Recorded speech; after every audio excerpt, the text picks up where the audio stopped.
आज का हमारा टॉपिक है इंटरनेशनल लॉ के अंतर्गत मान्यता रिकॉग्निशन। मान्यता अंतर्राष्ट्रीय विधि का एक महत्वपूर्ण विषय है।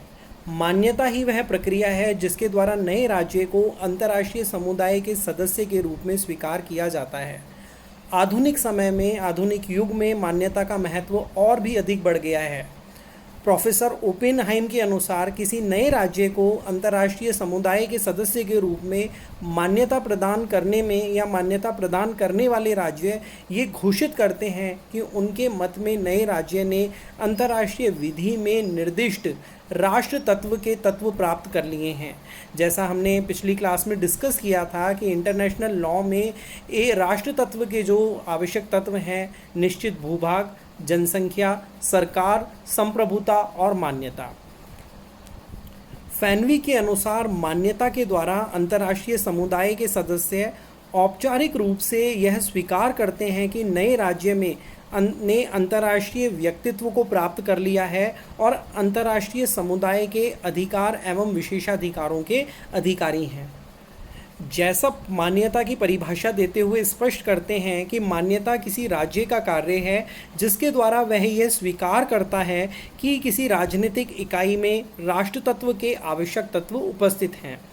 हम ये कह सकते हैं कि मान्यता के द्वारा मान्यता प्रदान करने वाले राज्य मान्यता दिए जाने वाले राज्य के राष्ट्र तत्व के तत्वों को स्वीकार करते हैं। अंतर्राष्ट्रीय विधि यह स्पष्ट नहीं करती कि इन आवश्यक तथ्यों का क्या मापदंड होगा, अर्थात कैसे ये पता चलेगा कि किसी राज्य में राष्ट्र तत्व के आवश्यक सभी तत्व उपस्थित हैं या नहीं। वास्तव में अंतर्राष्ट्रीय विधि के अंतर्गत राज्यों को ये स्वतंत्रता है कि वे ये स्वयं निश्चय करें कि जिस राज्य को वो मान्यता प्रदान कर रहे हैं उस राज्य में ये आवश्यक तत्व हैं या नहीं। किसी नए राज्य या सरकार से राजनीतिक या अन्य संबंध स्थापित करने के विषय में कोई विधिक उत्तरदायित्व नहीं है। इसी कारण से मान्यता को बहुधा एक राजनीतिक कार्य कहा जाता है जो हर एक राज्य के अपने राजनीतिक स्वार्थों पर डिपेंड करता है। मान्यता के विषय में मत, थ्योरीज ऑफ रिकॉग्निशन। मान्यता के विषय में दो महत्वपूर्ण सिद्धांत हैं, दो मत हैं। पहला है निर्माणात्मक मत, कॉन्स्टिट्यूटिव थ्योरी। दूसरा है उद्घोषणात्मक, डिक्लेरेटरी थ्योरी। निर्माणात्मक मत। निर्माणात्मक मत के प्रमुख समर्थक रहे हैं हीगल, एंजेलोटी, हॉलैंड, लॉटरपेट। इस मत के अनुसार, निर्माणात्मक मत के अनुसार, मान्यता के द्वारा ही राज्य राष्ट्र तत्व को प्राप्त करता है तथा उसे अंतर्राष्ट्रीय विधि में अंतर्राष्ट्रीय क्षेत्र में कुछ अधिकार प्राप्त होते हैं। मान्यता ही वह प्रक्रिया है जिसके द्वारा राजनीतिक समुदाय अंतर्राष्ट्रीय विधि के अंतर्गत राष्ट्र के परिवार का सदस्य बनकर अंतर्राष्ट्रीय व्यक्तित्व प्राप्त करता है। इस मत के जो प्रमुख समर्थक हुए हैं, प्रवर्तक हीगेल, एंजेलोटी हैं। इस मत के अनुसार राजनीतिक समुदायों द्वारा राष्ट्र तत्व तो प्राप्त हो जाता है तथा अंतर्राष्ट्रीय विधिक प्रणाली में भाग लेना तभी संभव है जब उन्हें स्थापित राज्यों के द्वारा मान्यता प्रदान हो जाती है। हॉलैंड निर्माणात्मक मत के समर्थक हैं। उनके अनुसार मान्यता राज्यों को परिपक्वता, मैच्योरिटी प्रदान करती है तथा जब तक किसी राज्य को मान्यता प्रदान नहीं होती है वह राज्यों के परिवार के सदस्य के रूप में अपने अधिकारों का प्रयोग नहीं कर सकता है। ओपेनहाइम के अनुसार A state is and becomes an international person through recognition only and exclusively। Oppenheim के अनुसार केवल मान्यता के द्वारा ही कोई राज्य अंतर्राष्ट्रीय व्यक्तित्व को प्राप्त करता है। निर्माणात्मक मत की कई विचारकों के द्वारा आलोचना भी की गई है। उनके अनुसार निर्माणात्मक मत में कुछ दोष हैं। इस मत के अनुसार जिस राज्य को मान्यता नहीं मिलती है उसे अंतर्राष्ट्रीय विधि में ना तो कोई अधिकार है और ना उत्तरदायित्व। यह एक बहुत ही बेतुका सुझाव है। चीन तथा बांग्लादेश इस प्रकार के उदाहरण हैं। चीन को बहुत लंबे समय तक अमेरिका तथा बहुत से पश्चिमी देशों ने मान्यता प्रदान नहीं की थी। यद्यपि चीन में राष्ट्र तत्व के सभी आवश्यक तत्व मौजूद थे। ये कहना कि चीन को अंतर्राष्ट्रीय विधि के अंतर्गत अधिकार प्राप्त नहीं थे उचित नहीं होगा। इसी प्रकार बांग्लादेश को प्रारंभ में भारत तथा कुछ देशों ने मान्यता प्रदान की, परंतु कुछ पश्चिमी राज्यों तथा पाकिस्तान आदि ने काफ़ी समय तक मान्यता प्रदान नहीं की। कुछ लोगों ने ओपेनहाइम का नाम गलत ही निर्माणात्मक मत मानने वालों की कोटि में रखा है। वास्तव में ओपेनहाइम ने स्वीकार किया है कि मान्यता निर्माणात्मक तथा उद्घोषणात्मक दोनों ही है। उनके अनुसार यह एक विद्यमान तथ्य की उद्घोषणा करती है तथा प्रकृति में निर्माणात्मक है। मान्यता का जो दूसरा महत्वपूर्ण मत है उद्घोषणात्मक मत है, डिक्लेरेटरी थ्योरी है। इस मत के प्रमुख समर्थक हॉल, वेगनर, ब्रायली, पिट कॉबेट, फिशर और सोवियत मत इस संबंध में है। इस मत के अनुसार राष्ट्र तत्व या किसी नए राज्य सरकार की सत्ता मान्यता से पहले ही उपस्थित रहती है तथा वह मान्यता से स्वतंत्र होती है। उद्घोषणात्मक मत के अनुसार मान्यता एक औपचारिक अभिस्वीकृति है जिसके द्वारा एक स्थापित तथ्य को स्वीकार किया जाता है। मान्यता के द्वारा केवल ये घोषणा की जाती है कि कोई राज्य अंतर्राष्ट्रीय विधि के द्वारा निर्दिष्ट राष्ट्र तत्व के तत्वों से परिभूत है। ब्रायली के अनुसार किसी नए राज्य को मान्यता प्रदान करना निर्माणात्मक नहीं वरन उद्घोषणात्मक कार्य है। इसके द्वारा किसी राज्य में राष्ट्र तत्व के तत्व नहीं आते हैं। सोवियत मत तथा अभ्यास भी उद्घोषणात्मक मत के पक्ष में है। सोवियत मत के अनुसार राज्य का जन्म अंतर्राष्ट्रीय विधि का कार्य न होकर आंतरिक विधि का कार्य है। आधुनिक समय में अंतर्राष्ट्रीय व्यक्तित्व मान्यता पर निर्भर नहीं करता है। उद्घोषणात्मक मत की भी विधि शास्त्रियों ने आलोचना की है। ये कहना कि मान्यता केवल उद्घोषणात्मक कार्य है पूर्णतया उचित प्रतीत नहीं होता। यद्यपि यह सत्य है कि राज्य इस मत को अधिक मानते हैं। वास्तव में जब किसी राज्य को मान्यता प्रदान की जाती है तो ये एक उद्घोषणात्मक कार्य होता है, परंतु मान्यता प्रदान करने के बाद उसके कुछ प्रभाव ऐसे होते हैं जिन्हें निर्माणात्मक प्रकृति का कहा जा सकता है। निष्कर्ष दोनों मतों को देखने पर, दोनों की आलोचना देखने पर यह निष्कर्ष निकलता है कि मान्यता निर्माणात्मक तथा उद्घोषणात्मक दोनों है। स्टॉर्क कहते हैं कि कदाचित सच्चाई दोनों मतों के बीच में कहीं प्रतीत होती है। भिन्न भिन्न तथ्यों में एक या दूसरा मत प्रयोग में आ जाता है। लॉटरपैट ने ये स्वीकार किया है कि जहाँ तक किसी राजनीतिक समुदाय के राष्ट्र तत्व के तथ्य को स्वीकार करने का प्रश्न है वहाँ तक मान्यता उद्घोषणात्मक है, परंतु मान्यता प्रदान करने के बाद इसके कुछ कानूनी प्रभाव होते हैं, अतः इस संबंध में मान्यता निर्माणात्मक है। मान्यता के प्रकार, मोड्स ऑफ रिकॉग्निशन। मुख्यतः मान्यता दो प्रकार की हो सकती है, तथ्यहीन मान्यता डी फैक्टो रिकॉग्निशन तथा विधित मान्यता डी ज्यूरी रिकॉग्निशन।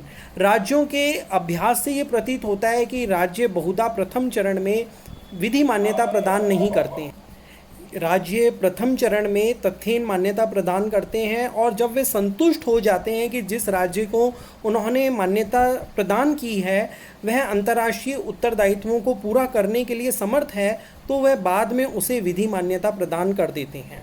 तथ्यहीन मान्यता। प्रोफेसर स्वार्जन बर्जर के अनुसार जब कोई राज्य पूर्ण अथवा विधि मान्यता को देने में देर करना चाहता है तो वह प्रथम चरण में तथ्यहीन मान्यता प्रदान करता है। तथ्यहीन मान्यता को देने का प्रमुख कारण यह होता है कि मान्यता प्रदान किए जाने वाले राज्य के बारे में संदेह होता है कि वह स्थायी है अथवा नहीं तथा वह अंतर्राष्ट्रीय विधि के अंतर्गत अपने दायित्वों को पूरा करने का इच्छुक तथा योग्य है अथवा नहीं।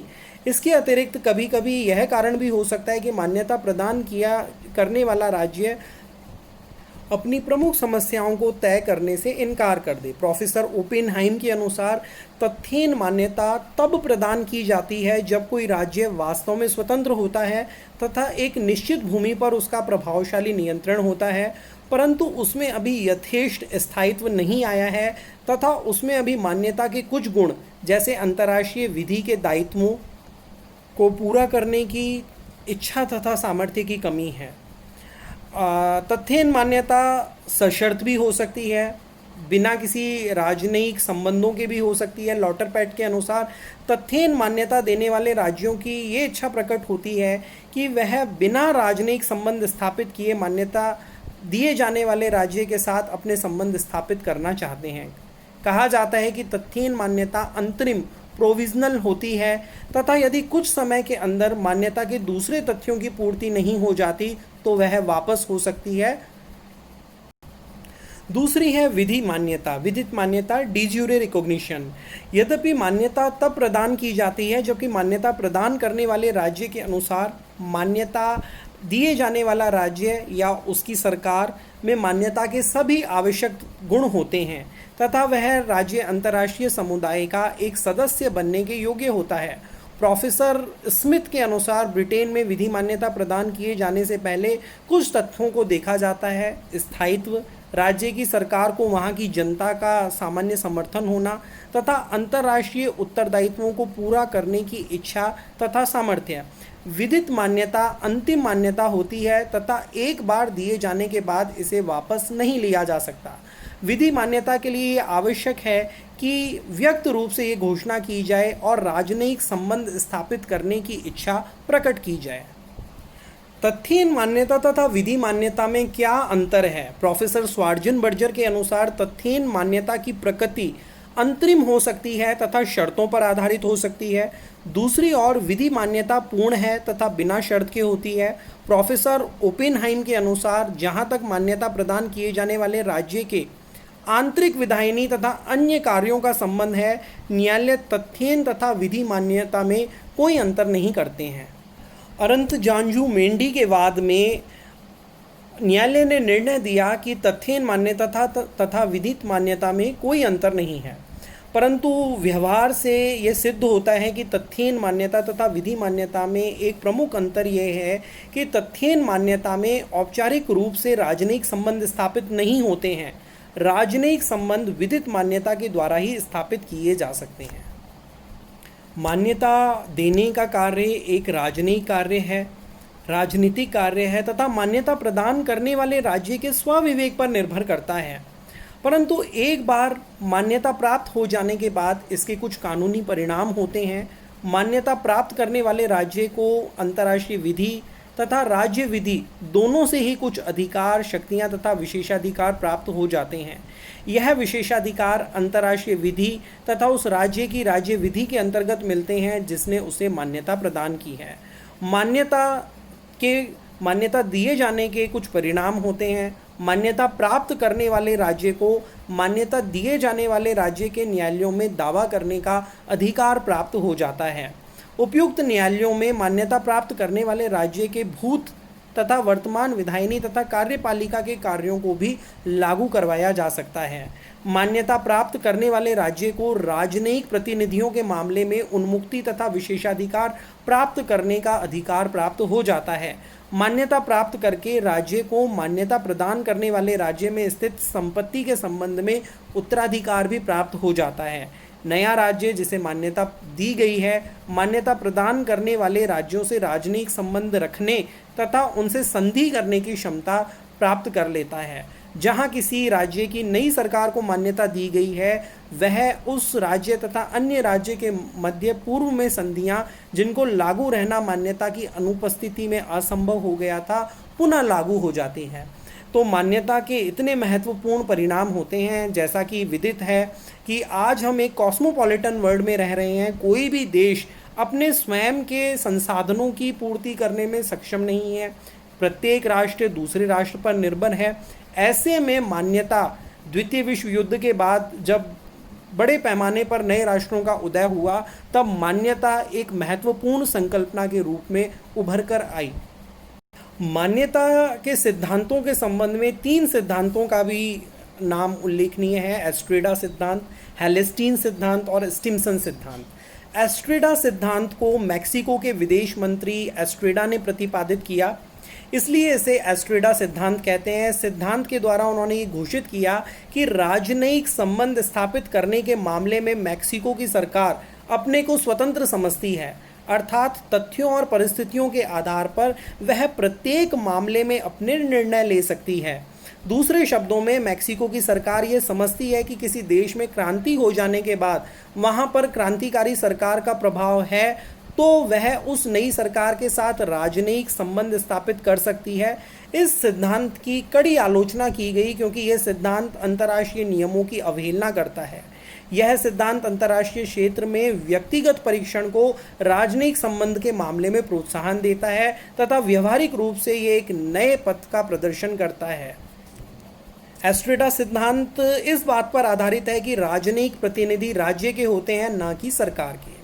दूसरा हेलिस्टीन सिद्धांत। यह सिद्धांत जर्मनी के दो भागों में विभाजित हो जाने के संदर्भ में प्रतिपादित किया गया था। इसके अनुसार किसी भी देश को दोनों जर्मनी पूर्व तथा पश्चिम के साथ राजनयिक संबंध नहीं रखने चाहिए तथा यह सिद्धांत वर्तमान परिस्थितियों में पूर्णतया अनुपयुक्त हो गया है, जब दोनों जर्मनी संयुक्त राष्ट्र के हो गए हैं, मेंबर बन गए हैं और दोनों एक संयुक्त राष्ट्र बन गए हैं। तीसरा सिद्धांत है स्टिम्सन सिद्धांत। इस सिद्धांत को अमान्यता का सिद्धांत भी कहते हैं। इस सिद्धांत को अमेरिका के गृह मंत्री स्टिम्सन ने प्रतिपादित किया था, अतः इसे स्टिम्सन सिद्धांत कहते हैं। इसे बहुधा मान्यता न प्रदान करने का सिद्धांत भी कहते हैं। इस सिद्धांत के अनुसार यदि कोई राज्य किसी अंतर्राष्ट्रीय संधि का उल्लंघन करके किसी राज्य को मान्यता प्रदान करता है तो ऐसी मान्यता वैध नहीं होगी। अंतर्राष्ट्रीय संधि से तात्पर्य मुख्यतः पेरिस संधि या केलॉग ब्रांड संधि 1928 से था। इस संधि के अंतर्गत राज्य के पक्षकारों ने घोषणा की थी कि वह अंतर्राष्ट्रीय समस्याओं के समाधान के लिए युद्ध का राष्ट्रीय नीति के रूप में अभित्याग कर देंगे, अर्थात वह युद्ध के द्वारा अपनी समस्याओं का समाधान नहीं करेंगे। स्टिम्सन महोदय ने इस सिद्धांत को जापान के 1931 के मंचूरिया पर आक्रमण के पश्चात प्रतिपादित किया था। उनके अनुसार पेरिस संधि के विरुद्ध किसी भी संधि या संविदा को वैध नहीं माना जाना चाहिए। यद्यपि यह सिद्धांत बहुत उचित प्रतीत होता है, किंतु अभ्यास में राष्ट्रीय इसका अनुसरण नहीं करते। वह मान्यता को स्वविवेक या स्वेच्छा का प्रश्न मानते हैं तथा मान्यता के प्रश्न पर किसी उत्तरदायित्व को स्वीकार नहीं करते।